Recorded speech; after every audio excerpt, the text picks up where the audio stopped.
भारत दौऱ्यावर आलेले म्यानमारचे राष्ट्राध्यक्ष ऊ मिन ऑंग लॉंग आणि त्यांचं शिष्टमंडळ काल मुंबईत दाखल झालं। त्यांच्या सन्मानार्थ काल मुंबईत लोकभवन इथे राज्यपाल जिष्णुदेव वर्मा यांच्या वतीने स्वागत समारोहाचं आयोजन करण्यात आलं होतं।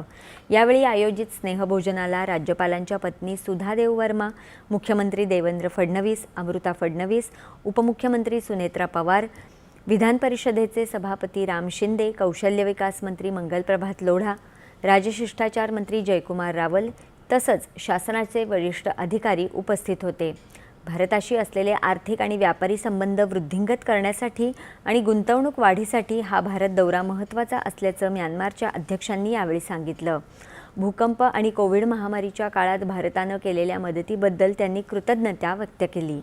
तर राज्यपाल जिष्णुदेव वर्मा यांनी यावेळी बोलताना उभय देशांच्या मैत्रीपूर्ण संबंधांमध्ये भगवान बुद्धांचं स्थान अढळ असल्याचा उल्लेख केला।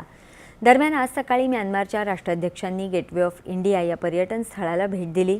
आर्थिक राजधानी मुंबईत ते विविध उद्योगपती आणि व्यावसायिकांच्याही भेटी घेत आहेत।